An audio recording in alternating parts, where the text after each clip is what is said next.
I realized I was very close to my, or I was in danger of not hitting my Apple Watch Move goal because I'm a slob and lazy piece of shit. Oh, shut up.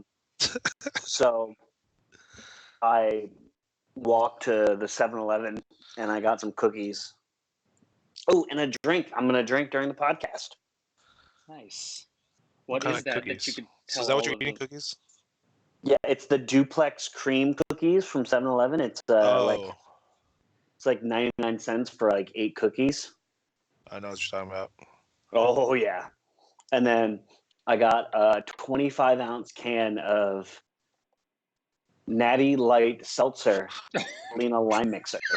What? What is because that? That name can't be real. Because I thought it would be great for the podcast. You are totally right, but that just can't be a real thing. Did you say Catalina Lime Mixer? That is what I said. They came out with 2 seltzers. One is Aloha Peaches, and the other is... So, okay. I mean, Natty Light's already like water. So you basically got like flavored seltzer water. That's incredible. It's gonna. Next thing we hear is that Natty Light seltzer is gonna unseat the White Claw.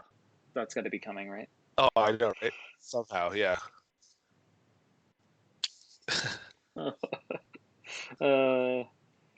I hope the people that actually listen to this podcast later on enjoy this banter. Yeah. All right. We have tweeted the link, so we're live. For stuff from Game 1 or Game 3. What was that?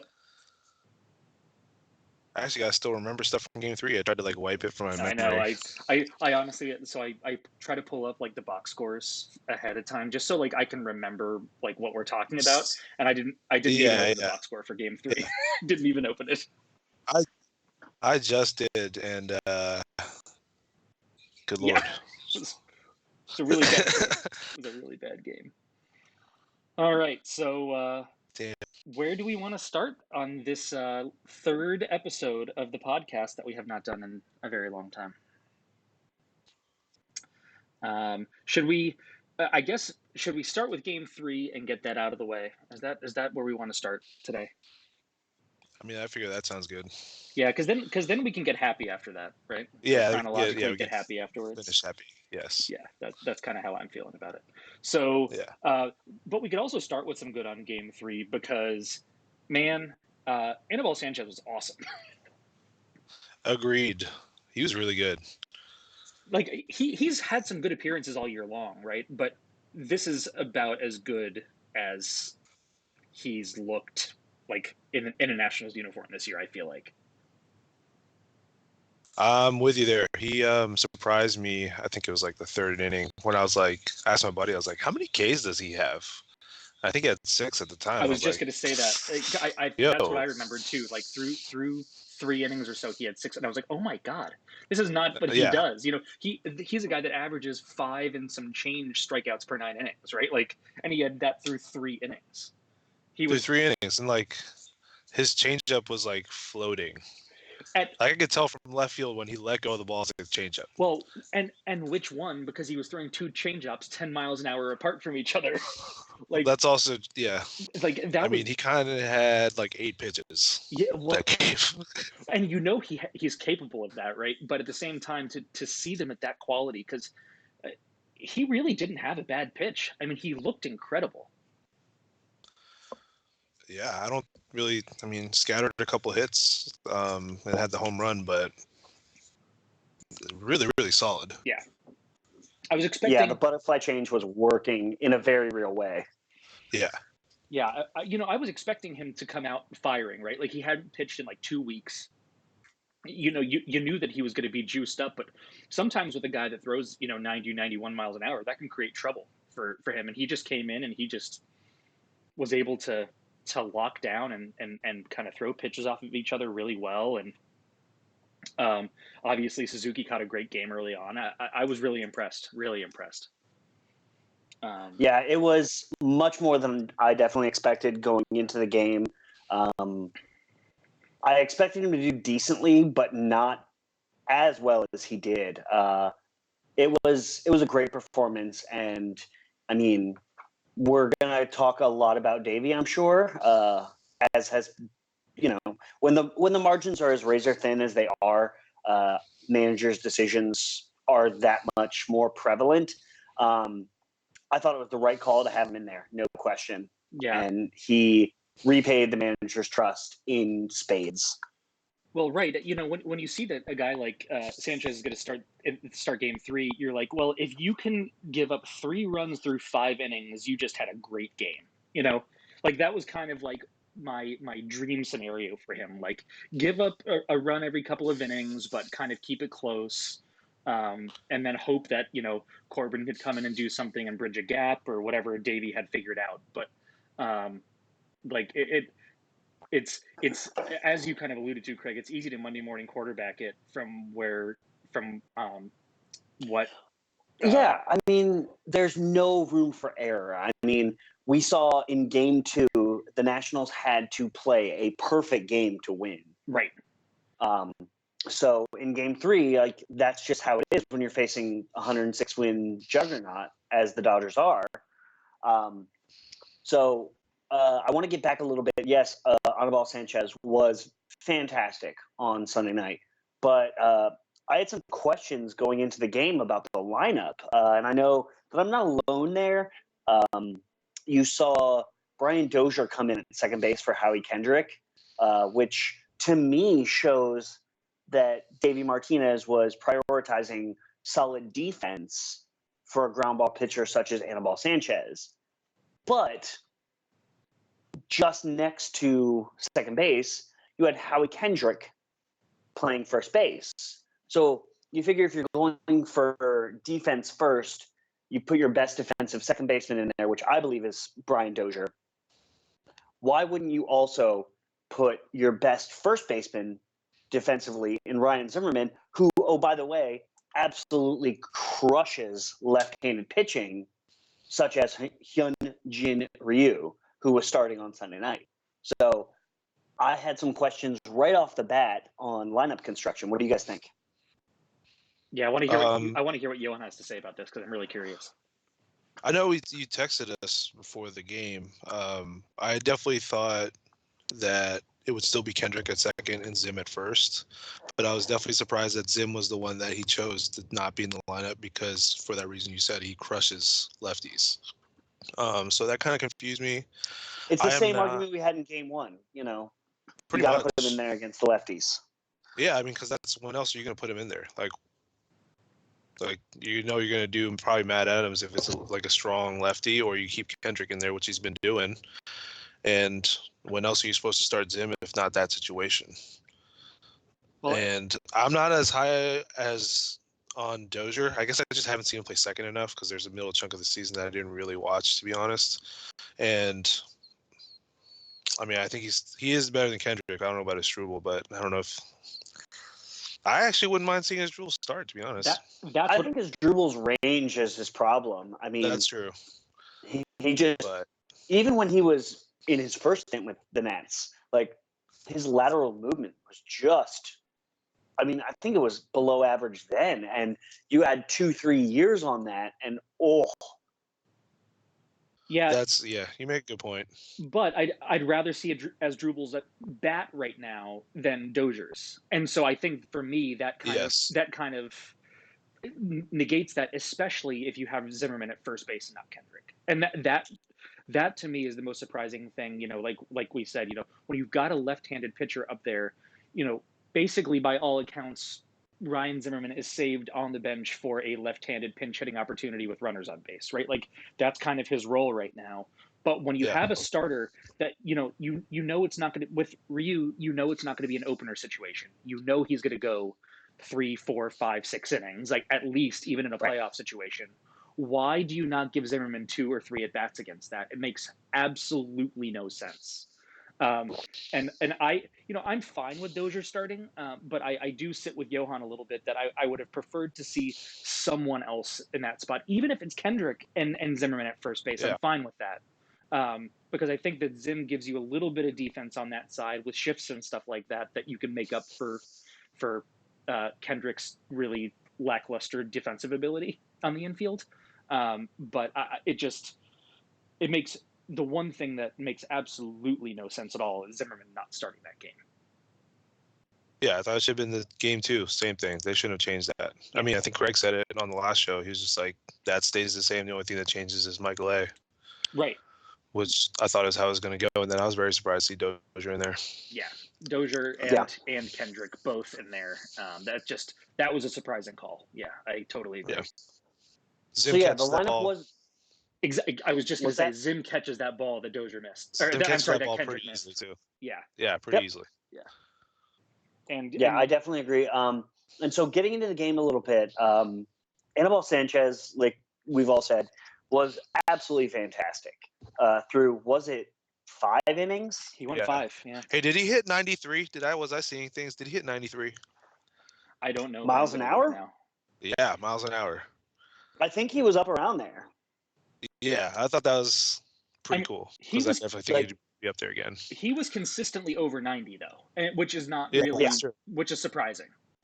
Yeah. And that kind of goes to Yo's point earlier, the gun being a little bit juiced. Yeah, a little bit.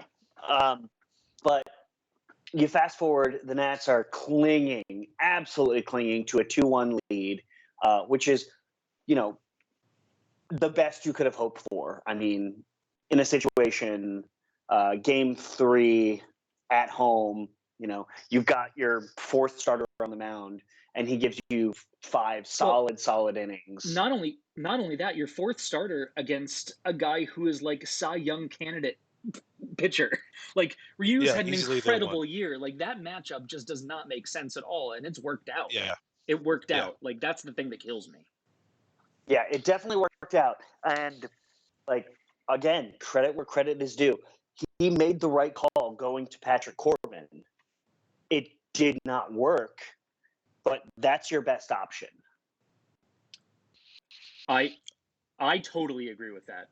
I have to say, I think that Sanchez at 87, he was throwing 87 pitches. Was throwing a little bit hot. And while you might have tried to see if you can get him in and face a couple more batters, I think that you kind of had to expect that Corbin was going to be your best choice there. I think that's the right call too. So I'll go devil's advocate because I've been thinking about this. Yeah, I was hoping. Because, here's the thing. Like, I do agree with you guys, but I've been thinking about it a lot because a lot of people thought, probably the vast majority of people I saw in person thought that Anibal should have kept on going another inning. Because I completely understood why he needed to pinch hit there. It was more about the pinch hit than Anibal, to be honest. Exactly. Because they had to lead. You can't. I think it was the pinch hit combined with where they were in the lineup coming up, and Anibal being his splits first time, second time, and then third time through are drastically different. Like third time especially. So I think if you've got a lot of, you had Muncy and Bellinger coming up, you need to get someone with a lefty in there. Oh, yeah. And when you've also got a starter who is significantly worse third time through the order, I don't think you really have a lot of leg to stand on. But I think the argument to be made is that he has looked the best he has looked all year. Yeah. And so it's kind of just like, let it ride, man. Like, he's on right now. He's making lefties look silly. Made one mistake. There were a couple times with Strasburg down the stretch where it's like, okay, he's cruising into the 7th, and then you're taking him out at 90 pitches because why? Well, and I think that point, I was hoping that was the point that you were going to make, Johan, because to me, that is the criticism of Davey that is the most accurate. He doesn't make the call when he should, and sometimes he makes the call when he shouldn't, right? Like, and so it's really, it makes a lot of sense that people would pick up on the narrative of, Davey once again making the call at the wrong time. And I don't know that I don't think it's totally invalid at all. But sometimes he makes that call too early, like you said, Craig, with Strauss at 90 pitches. But then there's the other side of, well, actually, why is Scherzer still in this game? Why is other person still in this game? Like, he just seems to kind of miss that sweet spot of making the call, to whether it's to give guys clean innings or to give guys wins or whatever the case may be. He seems to miss that mark a lot. I do believe that this decision was in line with how he usually operates because one of my biggest beefs about him is that he rarely uses what he's seeing in front of him to make a decision. It's usually about what's on paper. It's usually about what the plan is instead of, oh, hey, this is better than we expected out of Anibal. Should we stretch him? Or we go to Corbin because that was the plan. We got these lefties coming up. It's what we've done all series. So I could have seen it going either way. I agree with that's the time that he had to be taken out, but I could see the other point of view as well. I agree. Like the thing that always pulls to me is Jeremy Hellickson last year. Every time he was brought out of a game, he was pissed off, right? Like because Davey always managed to what was on the piece of paper. Hellickson can't face the guy, can't face batters the third time through ever under any circumstances. Doesn't matter how good he looks. I'm going to pull him after that. Doesn't matter if it's 4 2/3 innings, whatever the case may be. And so I think that point is totally valid. Yeah. Yeah. So Beautiful. I love it. So we're definitely getting not into Jim. it. Patrick Corbin came in. Obviously, things did not go as planned. And one of the weird things, and I think Joe might be able to speak a little bit better to this than I will, Johan maybe as well. It seemed like, yes, Davey brought in his personal catcher in Jan Gomes, but it seemed like they weren't on the same page. They were not on the same page. they at one point, I get the frustration happens, but at one point it seemed like they were like actively fighting from 60 feet 6 inches away. Like it was very weird. I don't know how you felt about that, Yo, but it felt very weird to me. Well, I mean, I was in left, so I couldn't tell. I was going to Yeah. ask you because I haven't watched the replay of the game, so I have no idea really how Corbin did except from my point of view, which is, everybody was bad, but I couldn't tell what he's doing. I couldn't tell where he's missing. And then, I didn't even notice that they were beefing back there. So they were definitely at some point like they were just not on the same page, and they were kind of going back and forth about what pitches they were going to throw. And then I think at one point Gomes came out, and it looked to be a fairly contentious conversation. And then what I think I saw most from Corbin though was he got ahead and fell behind, got ahead, fell behind, got ahead, fell behind over and over again, which is exactly what happened in game one. I mean, the same thing. He would get ahead of batters and then rely on the slider, which obviously is his best pitch, but he wasn't throwing it for strikes and the batters weren't swinging. And if you have that combination, at some point you and your catcher need to work together to figure out what you can throw to get guys to start swinging again, and that just never happened. It was ugly. I mean, as frustrating as game one was with Corbin, that was a bit of an abomination in the 6th inning for him. It was really bad. I mean, I saw it was at least 3 hits where that bat started 0-2. Yeah, that's exactly right. All seven runs that they scored after, I think in that inning, were 2 outs and 2 strikes. That is correct. Yep. Yeah, that is a right. mega 2-out rally. Yeah. Yeah, that is which is inexcusable for Major League pitching, and certainly inexcusable for a guy like Patrick Corbin. Whether he wasn't ready to pitch in relief in Game 3, or he just didn't have it, or whatever, but that can't happen. Yeah, it's a hard skill to translate. I mean, it's really like with the success we've seen of Scherzer and Strasburg in relief here this year.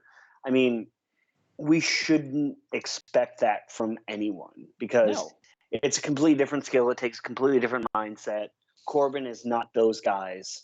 Well, I don't even know even if we Scherzer struggled with it in the past. I was just going to say that. I don't even know if we should routinely expect it from Scherzer and Strasburg. It's almost impossible to do. Like it's your throw day and everything else, but that's got to be so challenging for those guys. Yeah, Strauss has made it look pretty easy. Yeah, which is incredible. And we're all expecting to continue that tomorrow. Exactly. Yeah. Yeah, definitely.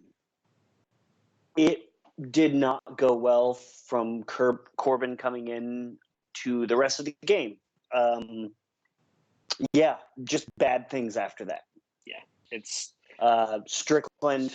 Wow. Wow. I'm pretty sure. And I'll be completely honest. I left after the 7th inning because I had a crappy Dodgers fan in my section that was trying to pick fights with everyone, and I wasn't there for it, and it wasn't what I wanted to be doing at the time. So I just left, and not sorry about it, even a little bit. I think Strickland coming in was kind of the white flag for me. Yeah. Well, and it's go ahead, go ahead. Oh, Craig, I was going to say I agree. As soon as Strickland came in, because everybody else with me was thinking about leaving, and I'm usually I stay no matter what, not even just playoff games. But I'm the same way. as soon as Strickland came in, I was like, I'm cool with leaving and getting an Uber so I can get home and get some sleep. And then so That I is surge pricing. was listening to the radio on the walk and then heard the bomb, and I was like, okay, I'm pretty glad I left. Yep. So yeah, like that's, I mean, never would have left otherwise, but that one was just ugly, and I don't really care. I was tired.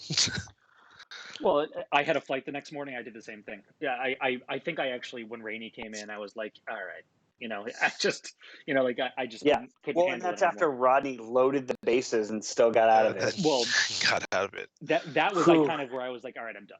Like I can't do this anymore. It's just brutal. So, Game 3, not great. Yeah. Ended up being what, a 10-4 loss? 10-4, I believe. Yeah, just not great. Not a great place to be.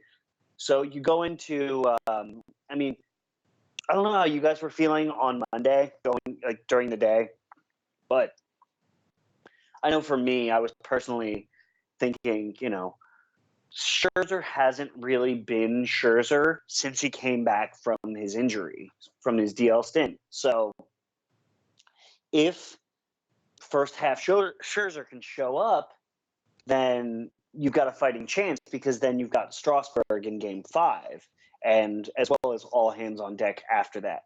So I was confident because, I mean, in a one-game situation, I would want to go to Scherzer all day long without, injury concerns, anything like that. But I was feeling pretty good in Monday. You got a Game 4 at home. Game 5s, anything can happen. You've got two of the what are going to be, I think, top three, maybe four Cy Young Award candidates for the NL going in games 4 and 5, if you can get to 5. So I was feeling pretty good going into yesterday. How did you guys feel? Joe, I'll let you go. Yeah, so I felt really confident, and I don't know if I know why. I think that there were a couple of factors for me. One was I felt like the team was playing with house money a little bit. I felt like it was like the fact that they were here in the situation at all was pretty remarkable. It was a game at home. Scherzer kind of thrives on that environment. I don't know that I felt confident that Rich Hill was going to go very far, and then the Dodgers bullpen had been just way too good. So I just feel like a combination of all those things, elimination game at home, the way the crowd had felt throughout the series at home, really throughout the playoffs at home. I don't know if it was, like jet lag for me or what. I just kind of came in like, this is going to be a fun game. And like, I don't know that I necessarily was like, oh, the Nats are definitely going to win because the Dodgers are an incredible team. But I just kind of felt like, some of those things had a potential of happening, even though I couldn't have predicted them. I don't know. I felt pretty good. I felt pretty good. All right. So for those that don't know what I do, I'm a teacher, and it distracts me all day long. So I really actually didn't have time to really think about the game, which was good, and I like the distraction. And then around, I don't know, was it 2 or 3, Craig? Craig hits me up and asks me if I want to go to the game. Well, and I had I not text planned you it. around like 12:30. It was 12:30. Oh, you you didn't get texted back me, to yeah. me until like 1:32. That's right. That's my planning time. So yeah, I checked my phone. There's the offer, and had to go. So then that's when I started thinking about everything, and I am in the same boat with you guys. I felt strangely confident. I texted my other buddy that too. I was like, I'm kind of relaxed. I don't know why.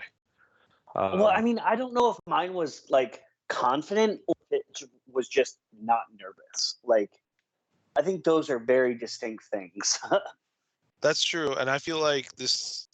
I do believe it. I mean, after the wildcard game, I was like, this team's a little different. It doesn't feel like we're in another helpless situation up against the wall like it had before going into elimination games. Like Joe I think said, the house wild money. card game.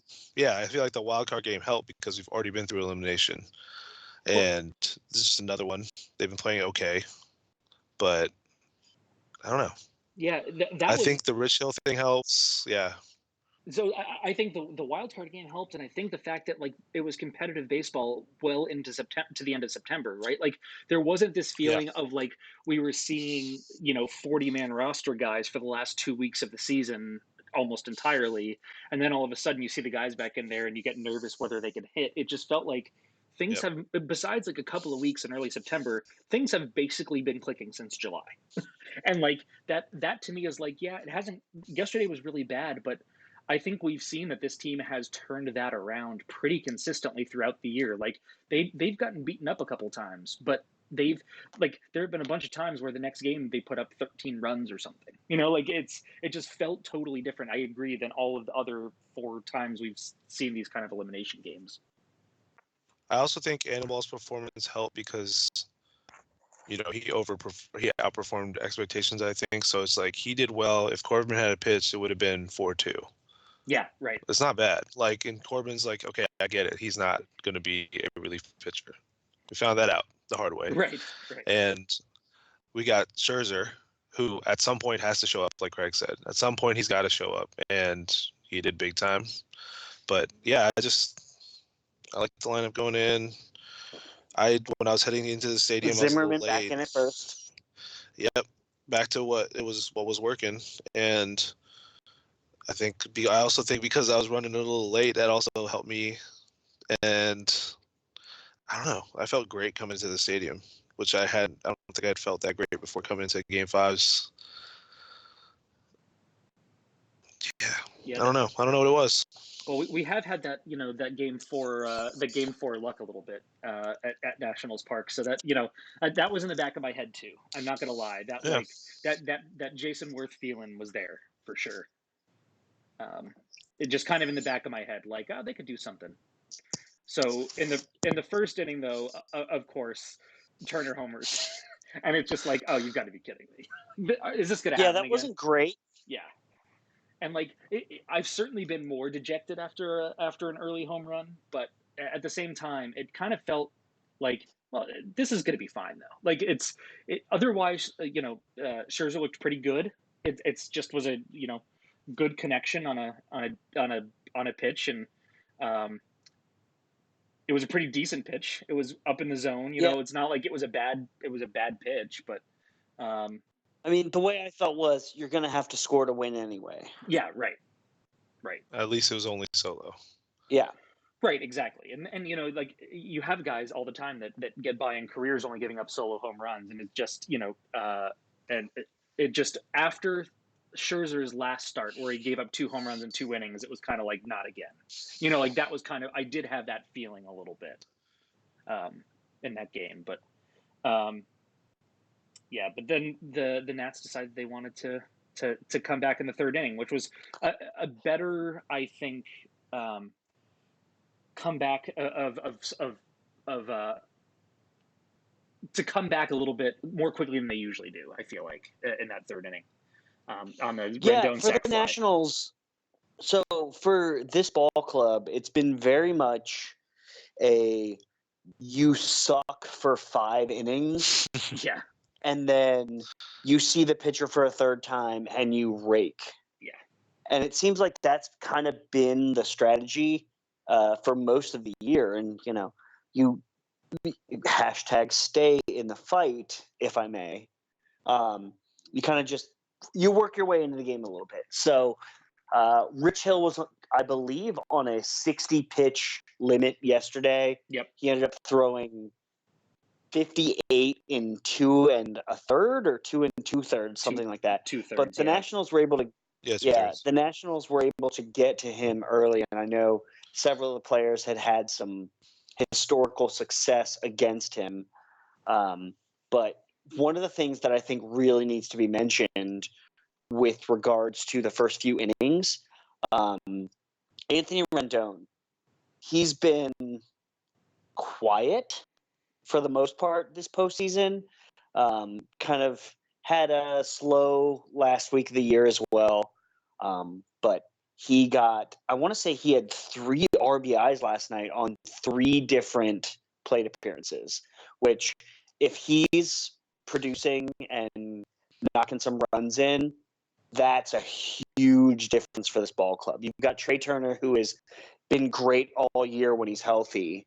And if you can pair that up with, hard-hitting Adam Eaton and then Rendon actually, getting those runs across, that's a huge boon to this offense, which has been feast or famine a little bit.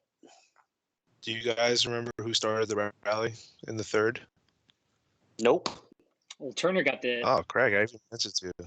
Turner got the hit. Dude, I definitely don't. I've been drinking for like hours, dude. Like, come on. Michael A. Taylor with the walk. Oh, Michael A. right. Taylor hitting over 400 in the postseason. And walking. Yep. And then, Trey got the single to get him to 3rd, and then Rendon got the sacrifice fly, which should have been a home run. And yes. That's when something was up. Was that the one to left? Deep right? Okay, that was the one Deep to left. left. Okay. Yeah, deep left. Yeah. That one should have been out. His other one should have been out. Yep. But that's when I was like, all right, the ball is just not carrying, and then it just continued to do that the rest of the night. Right. And except for Ryan Zimmerman. Which we should get. I mean, he hit the shit out of that. There. We should get there. We will get there. Yes. Yeah, we'll get there. So, no, I mean, I was going to pose this question a little bit later, but, I don't have any sense of flow for anything. Does Davey start Michael A. Taylor for Game 5, even if Victor Robles is healthy? Ooh. It's a hard call. That was actually one of the things that I was going to talk about because, Robles has been a huge part of this team, obviously, throughout the year. But, man, it's like – so I think that he will start Robles if Robles is healthy. But because of kind of what we were talking about earlier about the pitching, like he just – what's on the paper and is what happens. And, if Victor is healthy, he plays. But I don't know that that's necessarily the right call in a Game 5 when Taylor's playing the way he's playing. I mean, I know Game 3, Victor said, I'm ready to go. And the team said, we're going to make sure you're okay. So you're available to pinch hit, but we're not putting you in. Like, does that same quote-unquote decision happen again? What did you say yes? Yeah, the Caps just tied it up with 30 seconds left. Nice. Hell yes. Yeah, sorry. That's all right. Okay. We've been distracted by other sports before. It's not the first time. Did you lose your place? I'm sure I did. I believe I was probably talking about sports. I think you were talking about sports. But then I interrupted with more sports. Yeah, no, yes, you did. We were talking about no. Taylor and Robles. Yeah, Taylor Robles. Yes, definitely lost my spot. My bad, Craig. I'm sorry. No. Robles, he was saying he was ready for Game 4. They wanted him to rest a little bit more, available to pinch hit, all that. But I would not be shocked if the same quote-unquote decision happened again, because Michael A. Taylor has proven to have no fear in the playoffs, to get the job done. You're not losing much in defense, if anything at all. And I think you probably have a better arm out in center field with Taylor. So why would you push to have a potential injury to Robles if you make it to the NLCS when you've got a competent replacement who is a very similar profile as well? So I see Michael A. Taylor starting and the same kind of Robles is available to pinch hit, but he's still our guy if we make it further kind of conversation, so that everyone saves face and it's not a thing. Yeah, what do you think about that, Yo? I'm interested. So if I'm Davey, Michael A is starting because the eye test right now is Michael A is having really good bats. He walked. He doesn't walk. Yeah. He walked yesterday. I like tapped Craig on the shoulder. I was like, "Yo, Michael A just walked. Like that doesn't happen. He's doing that in the playoffs." And going back to Game 3, he had that one at bat against, I think it was Ryu still, where he went 3-2, and then hit a single the other way. I think right over the second baseman's head or something like that. And I told my buddy I was with, I was like, that was a really good bat too. So he's had, in my book, 2 extremely good at bats, and it just seems like he's a little more with it at the plate than Victor was in Game 1 and Game 2. The defense is like not far off from each other, and like you said, he's probably got a better arm. So if I'm Davey, I go Michael A, but Davey is Davey, so it's gonna be Victor. Yeah, that's exactly what I think. I think the same thing. I hope that we're wrong here, but I do think that. And I mean, it's not like it's going to be bad to see Victor back in the lineup by any stretch of the imagination. But it's. I think I agree with you that it should be Taylor for game. Yeah, it's like, is it your best foot forward? Yeah. I don't think so. Yeah, agreed. So inning number 5 is a thing that happened. I'm telling you that it felt like something was going to break at some point, right? Like there were some good at bats happening into the Dodgers bullpen fairly early, I would say, and then Maeda comes in and he gets through 4 and he was amazing. I mean, he just has been how he's been all playoffs. Yes. He was outstanding. Yeah, he was really good. Really good. And then Urias comes in and you think that it's going to keep going down the same path, right? Like he's also been incredible, but Turner singles real quickly, and then Adam Eaton, who can't do anything but bunt this playoffs for some reason. Like It's like not doing a very good job of it either. Yeah, and they're bad bunts. It'd be one thing if he was like laying down these stellar bunts where he's getting on every once in a while and advancing the runner. They're bad bunts, and he's usually not getting on, and sometimes not even advancing the runner. Like what is? He's probably squared around to bunt in this postseason 10 times. Why does it keep happening? So yeah, let me talk about this because you guys know I'm pro bunt and neither of you are pro bunt. Yes. But Hey! Wow!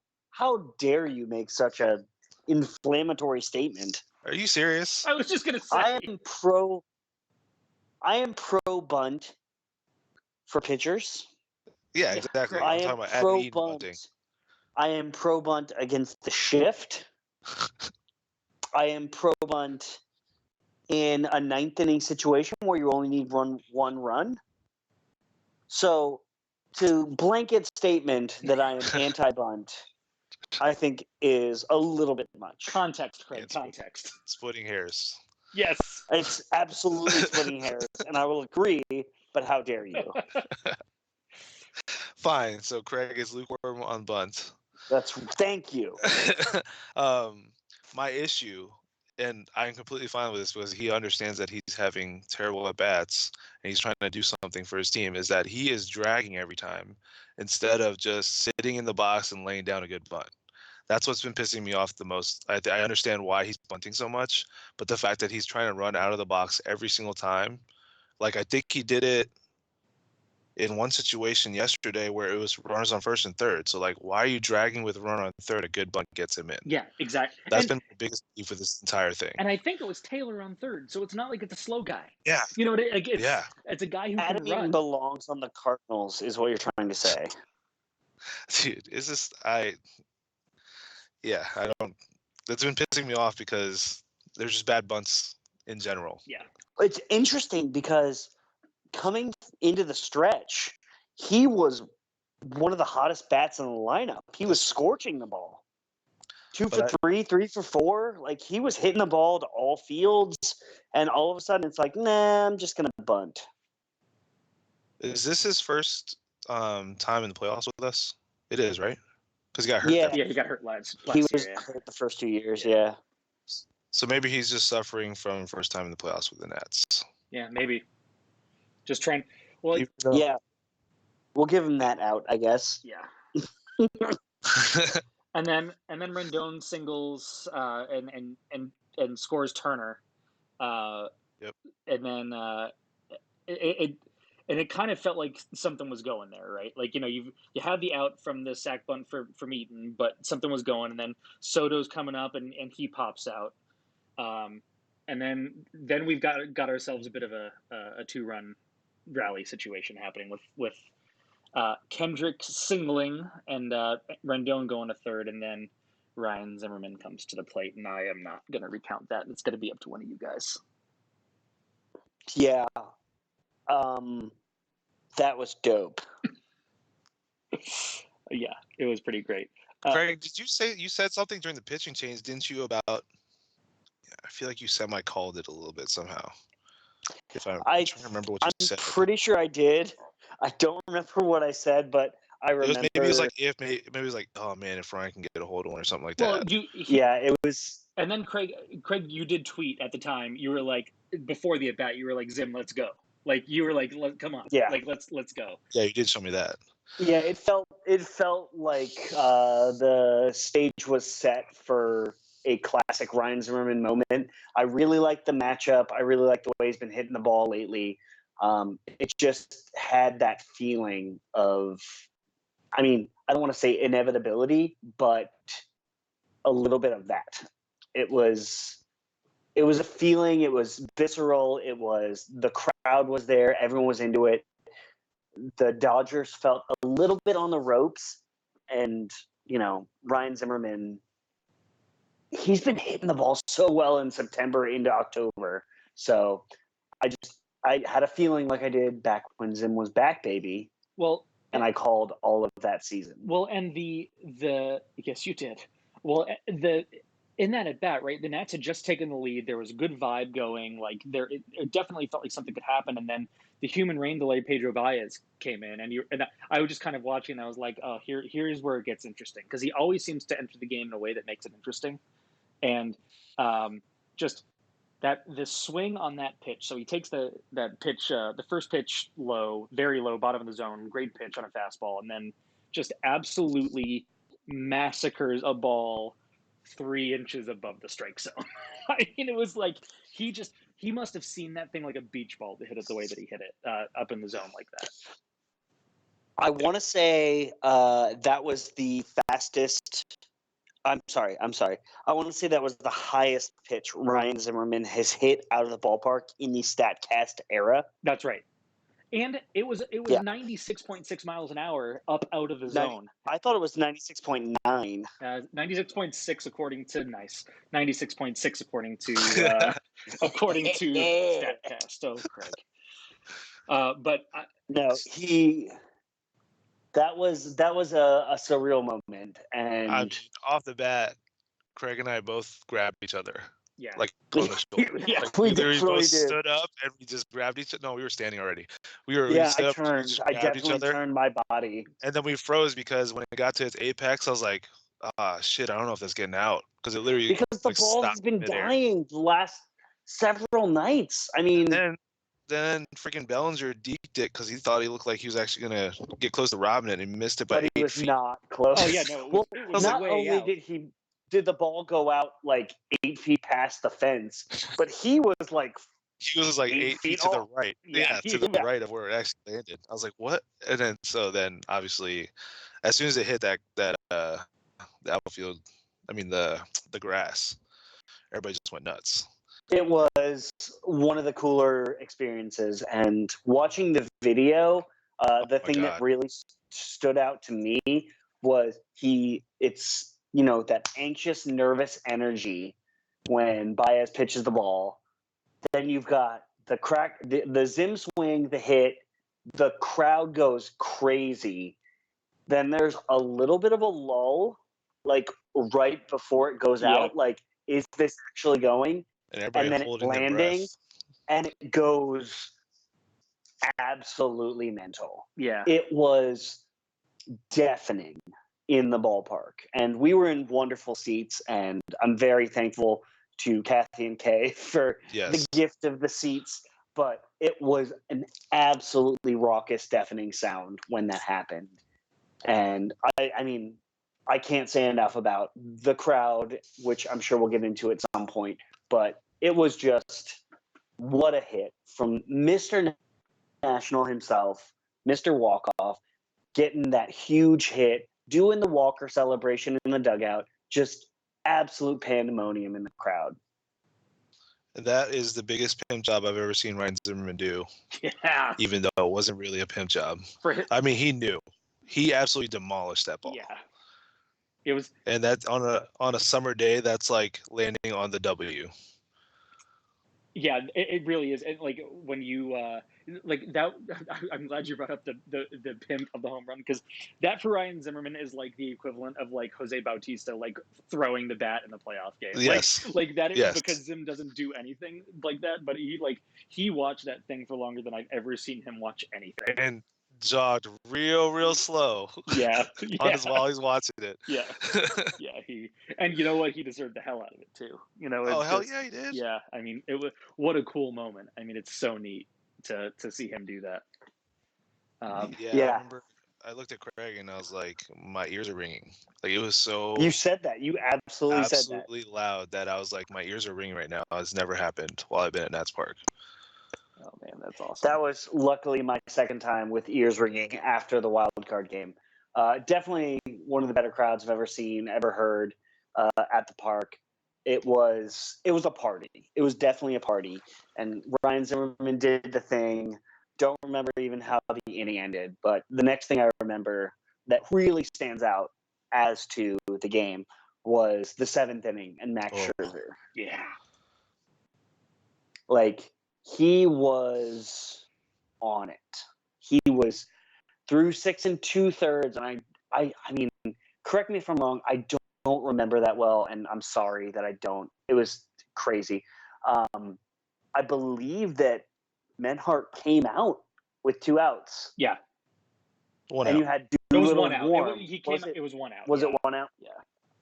And you had Doolittle ready in the pen, getting ready for the lefty, and Scherzer does his Scherzer stuff. I don't know what the video looked like because I haven't actually seen a video of what that conversation was like, but I can only guess, knowing Max's history of hating when he wants to stay in and they don't want him to. I can only imagine what that was like. Basically, but he stays in. So basically what it was like, Craig, was Menhart was trying to talk to him and he was basically walking off the bounds being like, go away. Like, that was basically what it was. It was like, it was pretty incredible that like he kind of stood there for a minute and Menhart was talking to him and he just like was like not looking at him, not paying attention, kind of walked off the back of the mound. And it was like, yeah, you're not taking me out of this game. His quote after the game was also priceless. What did he say to you? Well, he just told me he loves me. Yeah, right. So good. So good. Which is just priceless. Craig, we got to talk about when Jock Peterson came up to bat. And I think Joe either texted us or how we were like, Doolittle needs to be in this game right now. Yep. And the first pitch to Jock, he lines down the right field line, and Craig and I basically died because it landed. I mean, I didn't even see the replay. Craig, how close was it? Right in front of us. It was right in front of us, but I couldn't see exactly where it landed. But you said you saw the replay, right? I saw the replay today. It was maybe an inch. I was just gonna say it was an inch. God. It was an inch. It was like that close. Maybe an inch. Yeah. Like both of us almost like fell over. Yeah. I literally said, I thought, like, I was panicked because I was like, he called it foul. Can they review this? Is this reviewable? Are they looking at it? Can they look at this? Is this allowed? I don't know. Yeah. Because, like, from our vantage point, we were right there behind there. The amazing ball girl.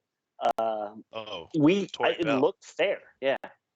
It looked fair to us because there was just such no room there. And I was literally telling Johan, I was like, can they look at this? Are they looking at this? Does he want to review? Is this reviewable? I don't know. Yeah, it was. I was checking my heart rate on my Fitbit. Yeah, while you were doing that. It was definitely it was a rocket of a shot, you know, and it was. Yes. It was, you know, I think even on the broadcast, you know, the guys were like, you know, ooh, just fouled. They'll probably look at that, you know, like it was just kind of like, you know, you didn't know what was going to happen, but that you know, getting to your point, Johan, I did text you at that point, and I just it was that one of those things again, right?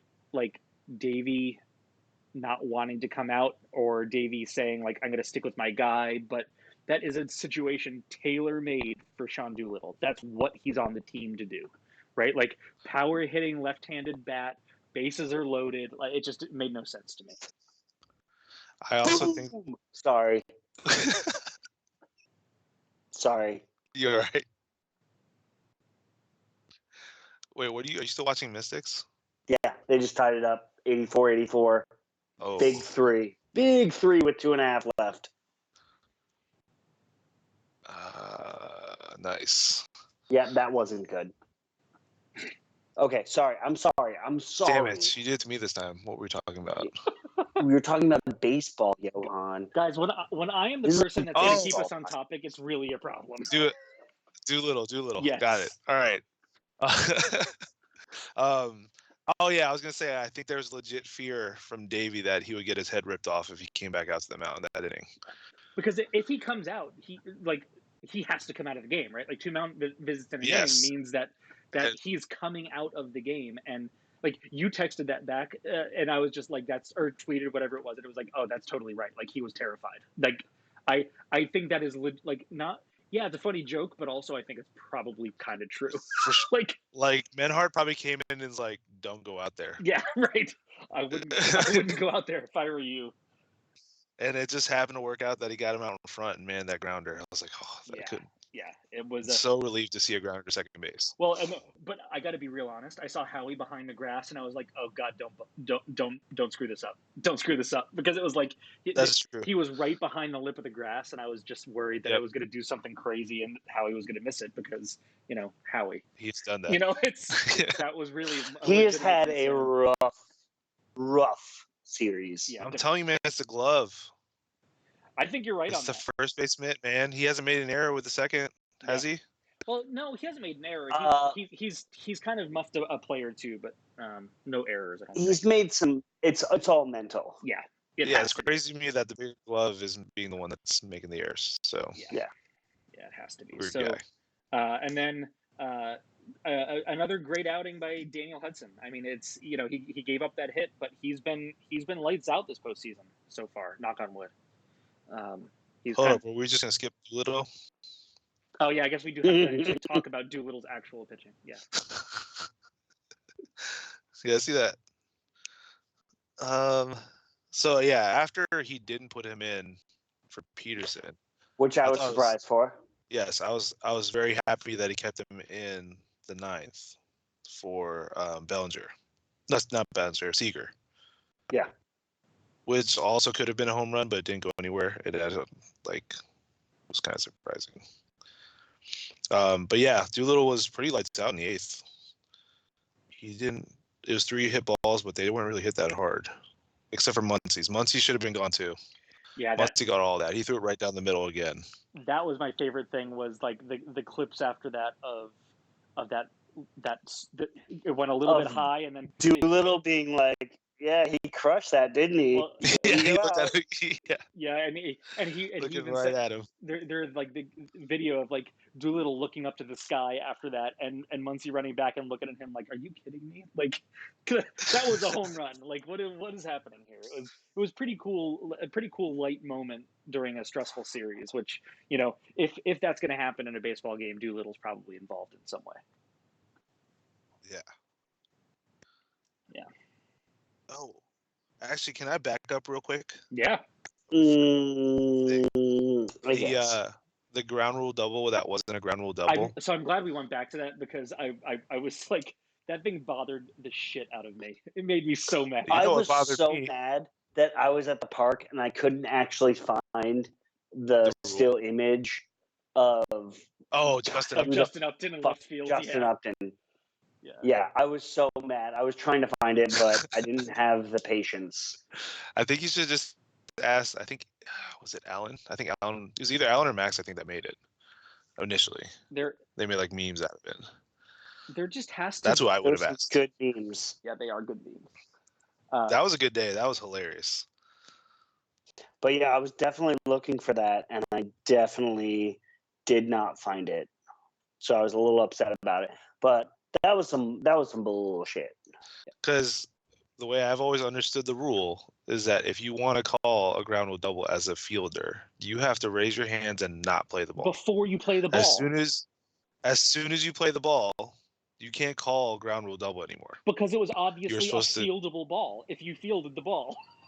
Like that's Yeah, because you were able to get it out and you threw it in. Yeah. You played the ball, and then he threw his hands up when I saw the replay later. I'm like, that's not how he it actually works. did throw his hands up. Yeah. But After he after, played the ball. But after that's he not That's- how it works. Fucking bullshit.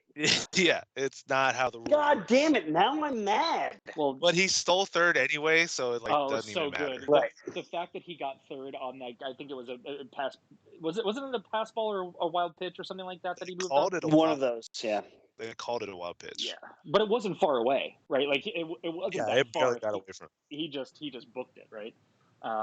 But Yeah, that play to me is like, how does this keep on happening? It's so frustrating. But like, it to me, it also makes no sense to me. I get that like, we have all these rules about parts of the field and what they do. Like, why is it that like it just kind of bounces under there and all of a sudden it's that part of the field doesn't count and the ball is out is dead? I get if it's caught in ivy. I get if it's wedged in someplace. But like if it's sitting on the dirt underneath the padding, like that's extremely fieldable. And you can see it. Yeah. Yes. And he fielded it.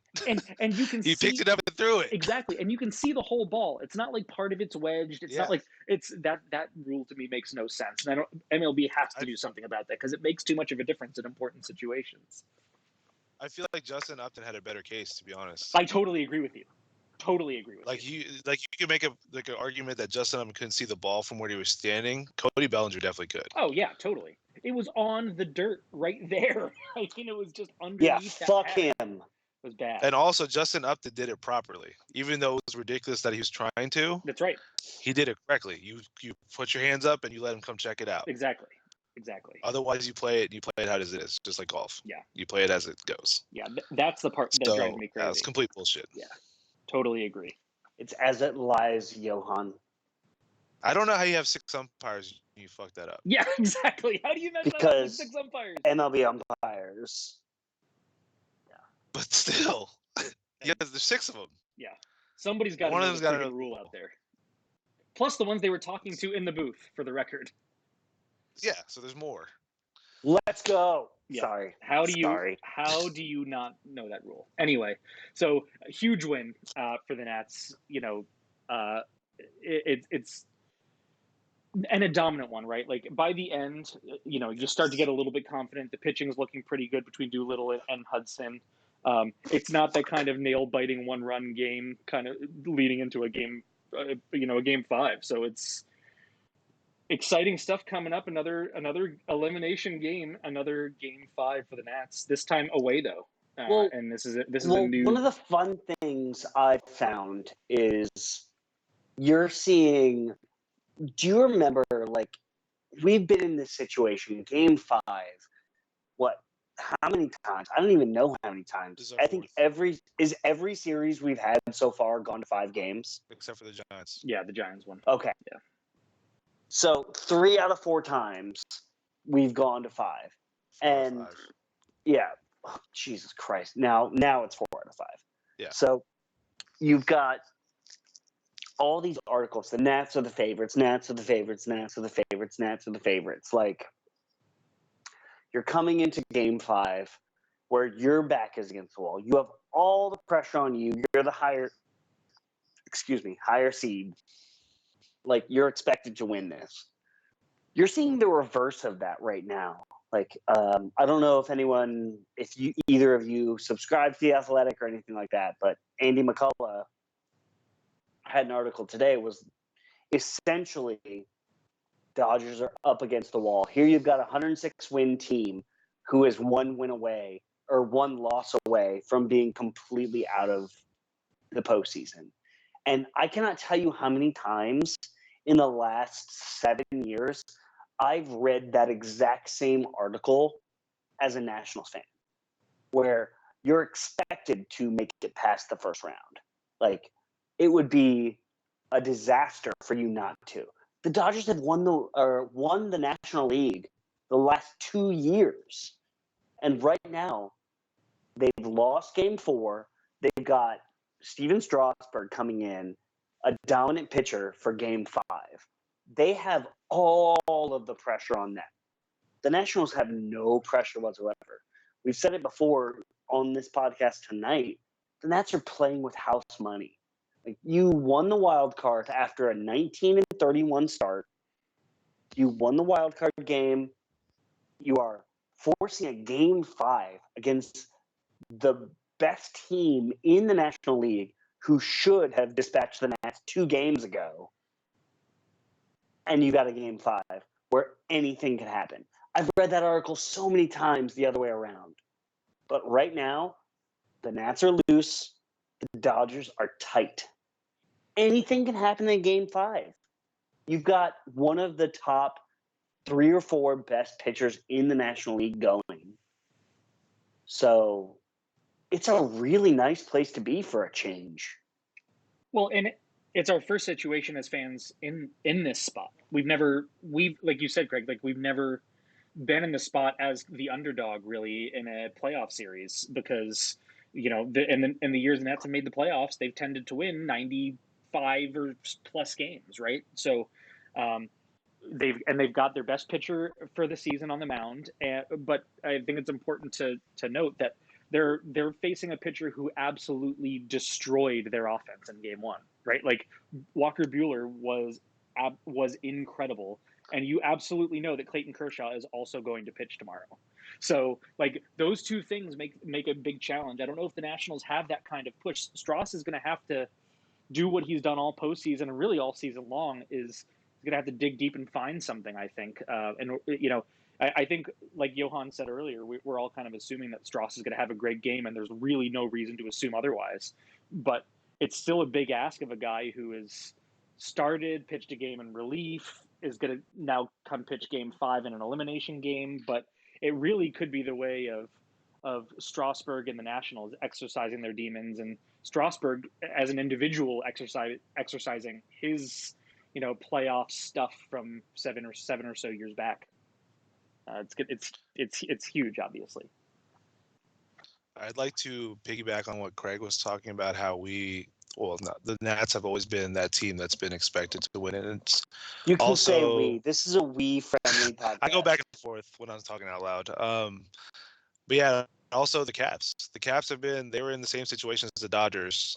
And almost, they make it 2 rounds and then they can't get past that. They can't make it to the big dance. They can't make it to the trophy. We had that double time. We had that with the Nats and the Caps for the past 7 years, and they got to be feeling the pressure. They're like, we made it to the series 2 years in a row, and we might not even make it out of the first round. Like, there's got to be a thought going through their head. Obviously, it 100% is. It's up to them to be professionals and get over that. But a couple of those guys are pretty young. And I know they have the experience, but they got to be thinking about that. That's why I do feel better being on the other side. I've always wondered what's going to feel like being in this, where we're not expected to win. We are the underdog all the way, and we're playing pretty good ball aside from a couple of innings. And we have been for the past month, like Joe was saying, from basically July through now. Pretty good ball, just a couple duds here and there. And just happen to come in the playoffs. But I'm kind of with you guys. I'm very, very excited about tomorrow. I don't think I felt this way about a game 5 like I do right now. I still think this team is different, but if this is it, I feel like it's been a pretty good run, and considering how they started, way more than anybody could have ever expected.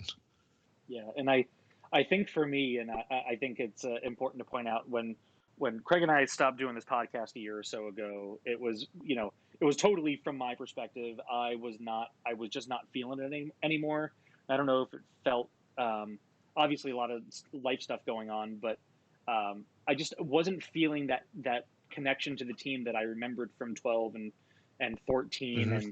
And this was when this playoffs came up, and I was like, I want to do a podcast again. Like, I agree with you, Johan. It feels different to me. It feels like it felt in 2012 to me, in terms of potential and something feeling different and better from this team and this lineup. And I don't know why, but it's felt different.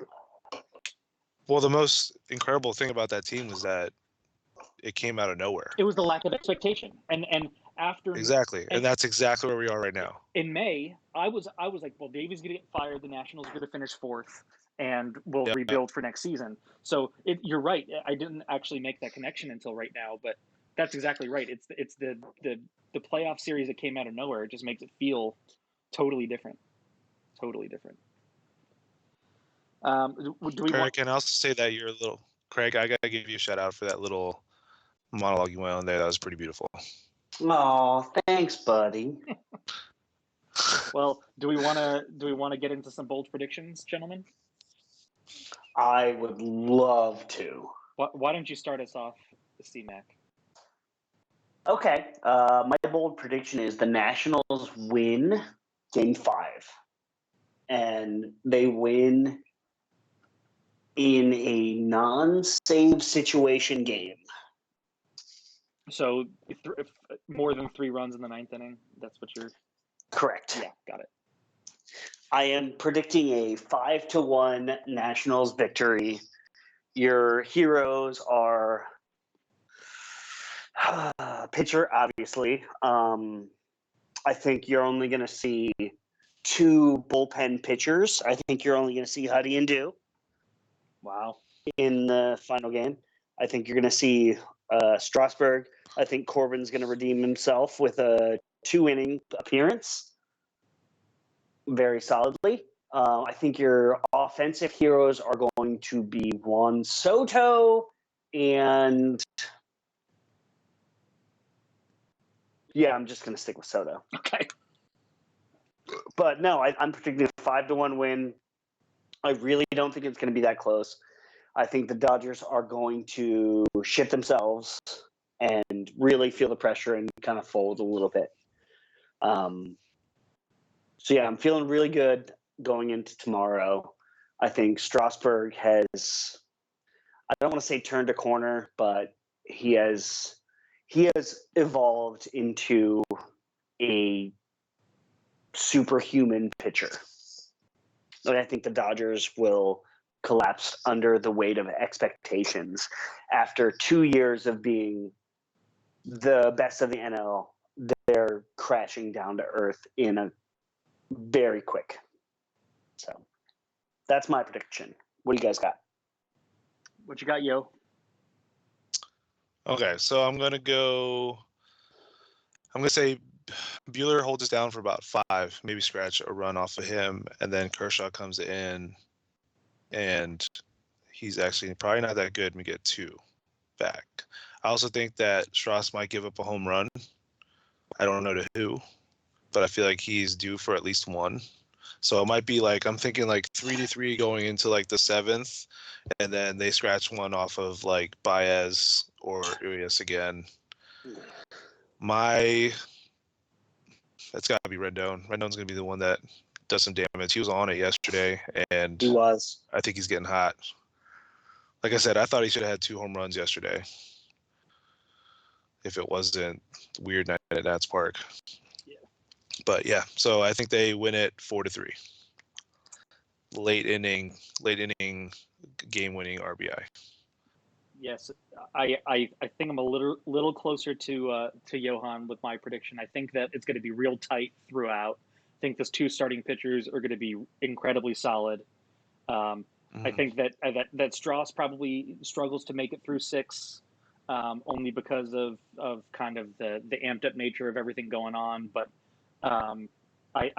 my prediction ultimately, my prediction was a 5-4 Nationals victory with Soto being the guy off of Buehler, getting something off of Buehler to give the Nationals a little something to hang their hats on and work off of. And then I think that you're going to see for the first time really all series. I think Suzuki's going to do something. Damn it! I was just about to add that. Yeah.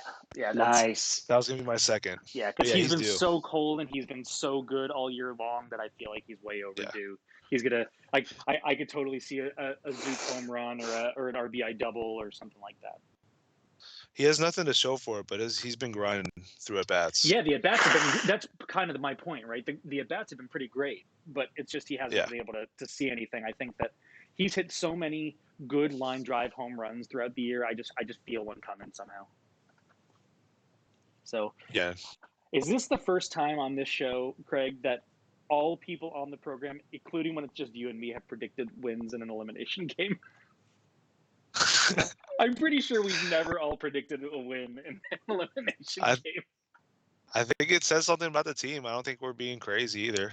No, I don't think so either. I think if anything has been proven, Craig and I have never been homers, right? Like it's on the show, and I think that you are the same way, Johan. When we've talked about baseball, it's like I think we're all fairly reasonable. Sure, we like the team, but kind of when things aren't going the right way, and I just don't feel that way going into Game 5. I don't at all.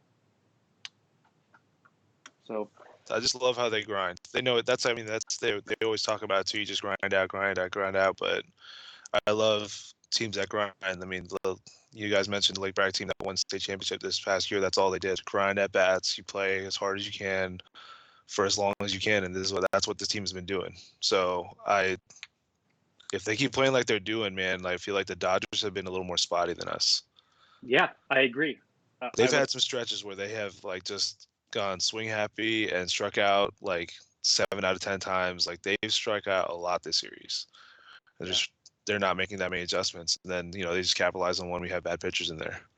I mean, to both of your points, when you both talk about how much this team grinds, that's why I'm predicting a larger win for the Nationals, because over the course of the season, when they see a pitcher for a second or third time, such as Walker Buehler, seeing him again, they've always been much better once you see him a few times. That's a great point. So that's why I'm predicting that, he dominated them last time. But take Juan Soto, for instance.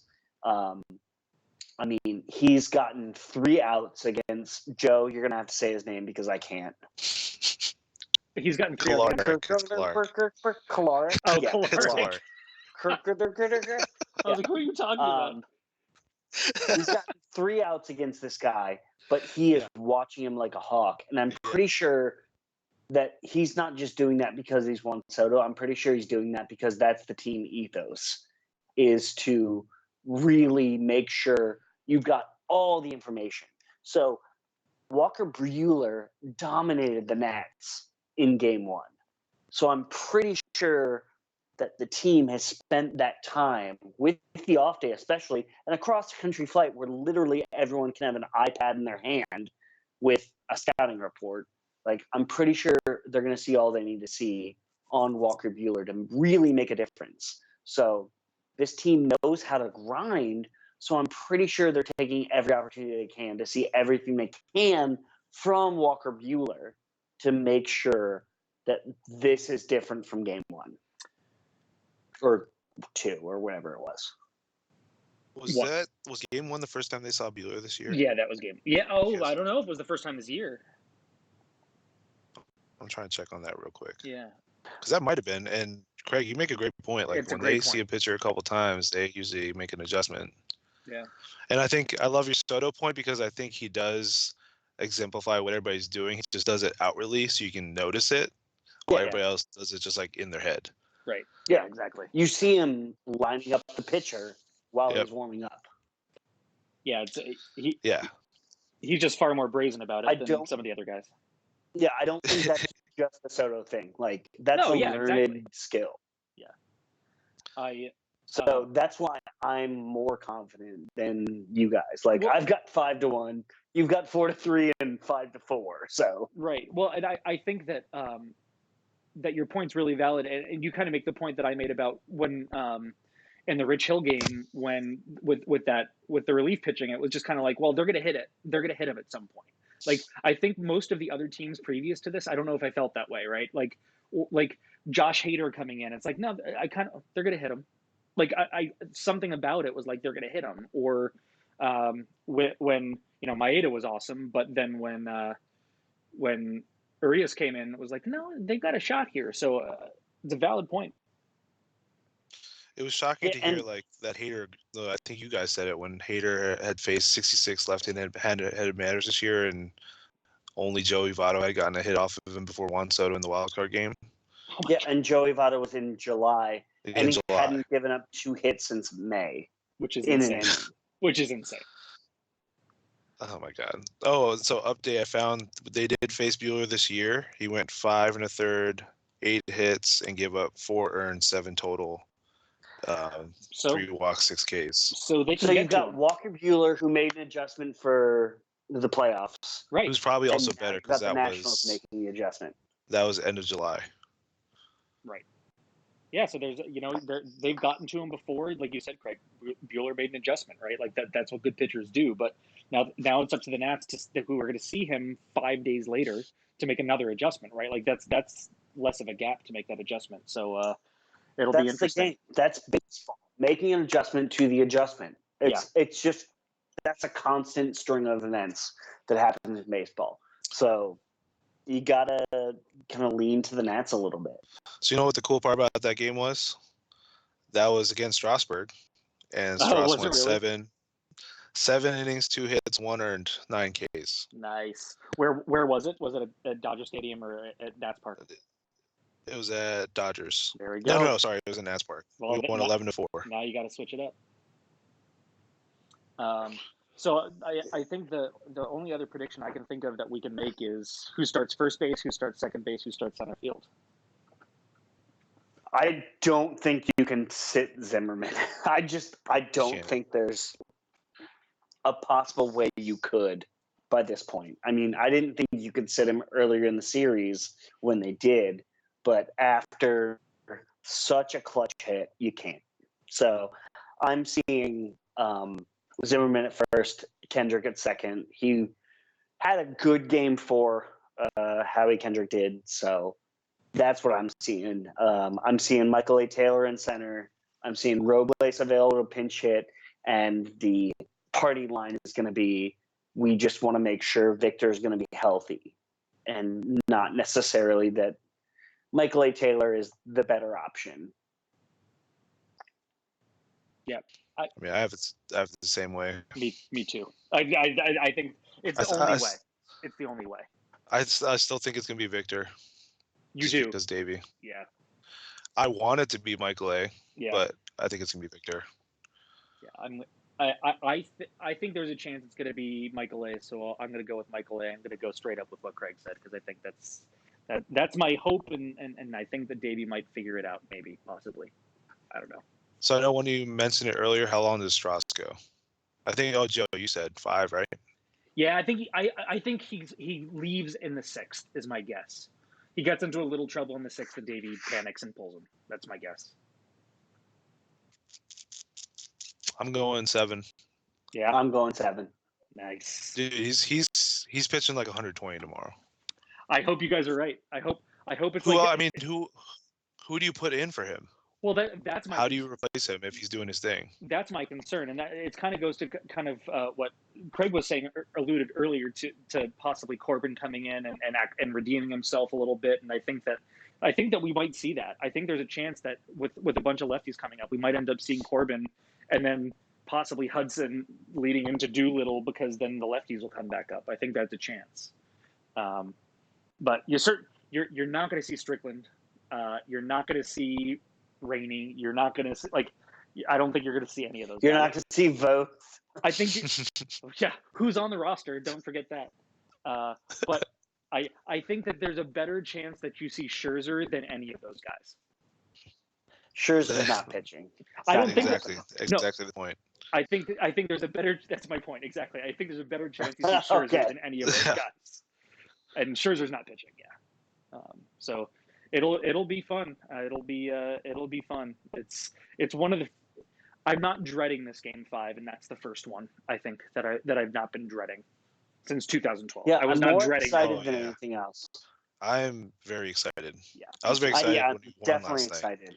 Yeah, Like and mainly because of Strauss. And I feel like even if he's not where he's been at, it can't be like he's gonna be awful. Well, it can't be like he's been awful, and honestly, even if the pitching's been awful, the team has been a team. Yes. And they backed up their team and they bailed people out when I'm not going to say they didn't deserve it, but like it's been a team. It's been, okay, you go down early, I got your back. Yeah. Which you've not seen before. Like, I know there's been a lot of casual talk on Twitter in the last month that's been like, this team is my favorite Nationals team. And right now, it kind of might be my favorite Nationals team just because they really, like, as cheesy as it is, they don't give up.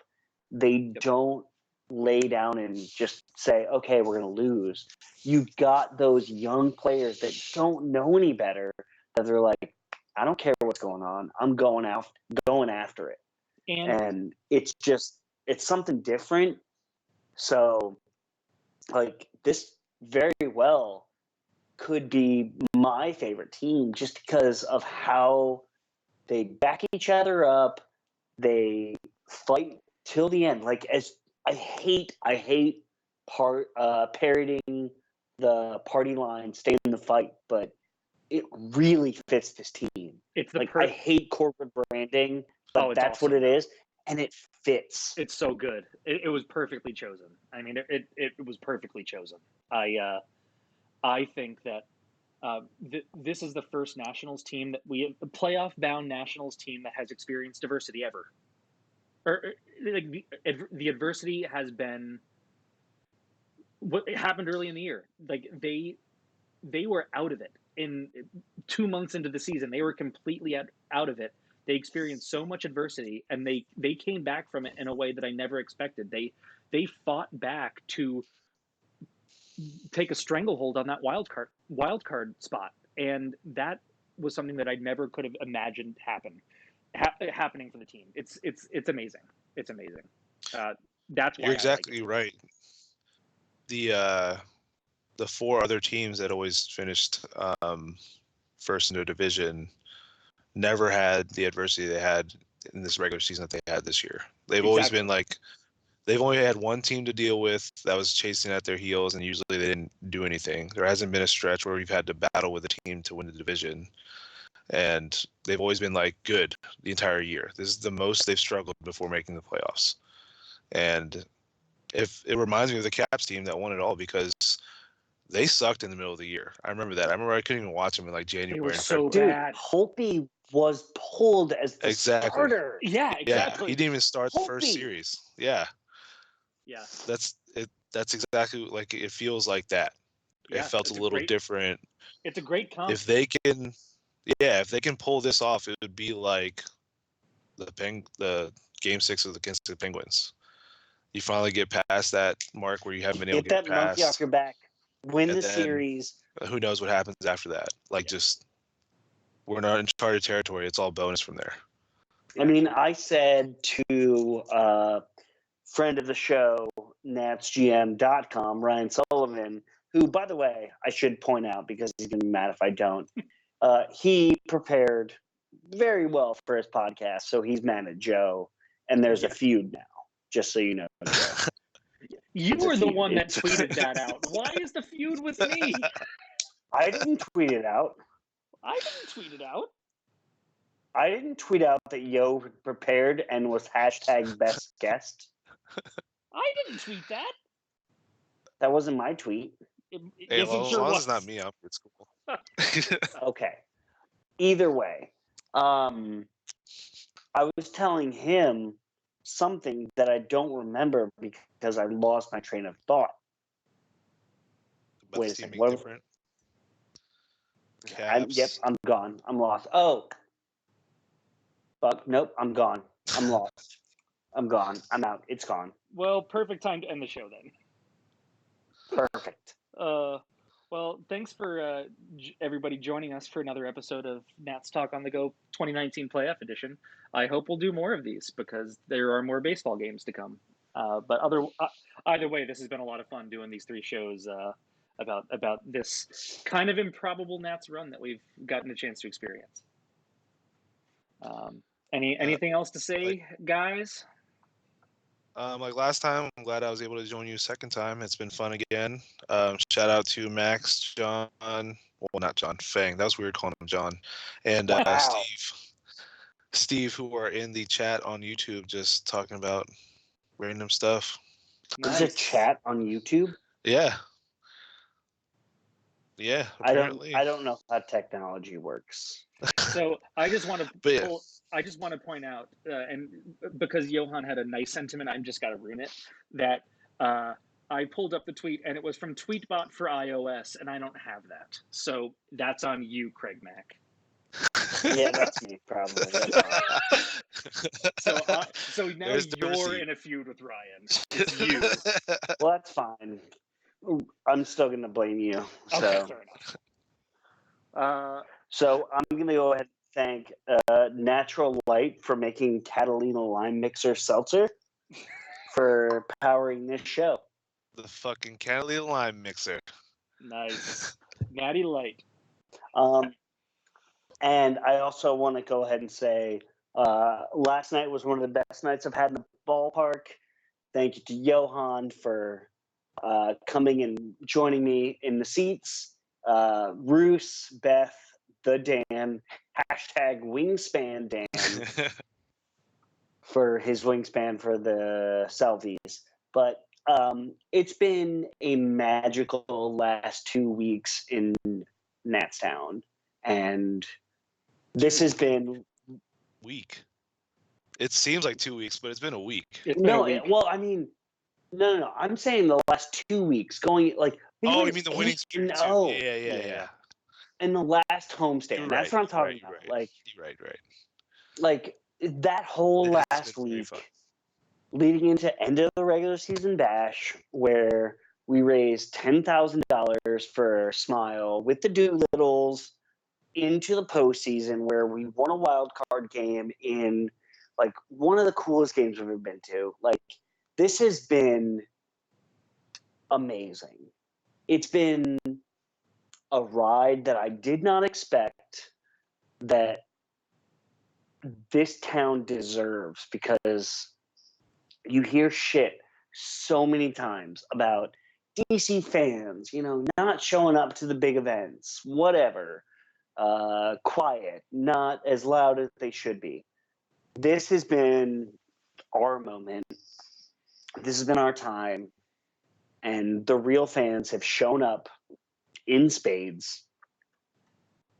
And I've been right there with it. And it's been just a surreal experience. And I'm so thankful to everyone for proving that DC is a super baseball town. That, fuck DC football and their backwards ass management. We've got a team here with legs that supports the fans, that supports the players.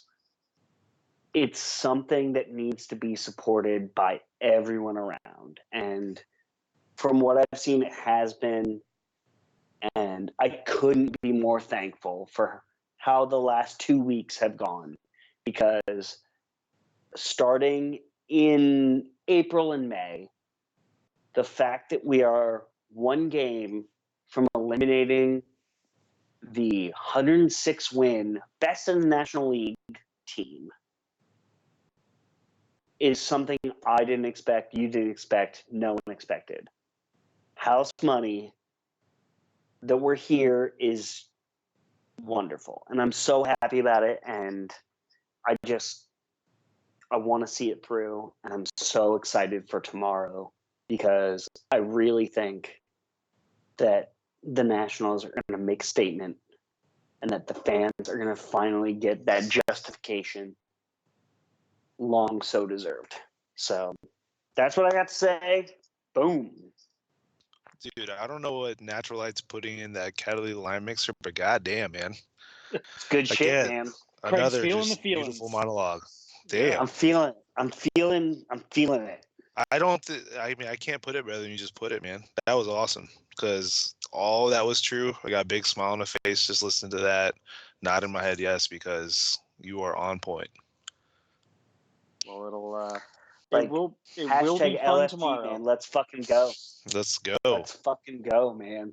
I will be tweeting and not yelling because my son will be asleep in the bedroom right across from the living room. So follow us on Twitter. Thank you for tuning in. This has been super fun. Johan, thank you for joining us. It's nice to have someone who knows what they're talking about for a change. Damn I'm just right. glad you're paying me double this time. Yeah. Hey, what double? I thought we talked triple. What are you pocketing some of that money, Craig? Come on. Oh, well. Thanks, guys. Man, it's been fun. Thanks, guys, for this very special cross country episode of Nats Talk on the Go, and we'll talk to you all soon.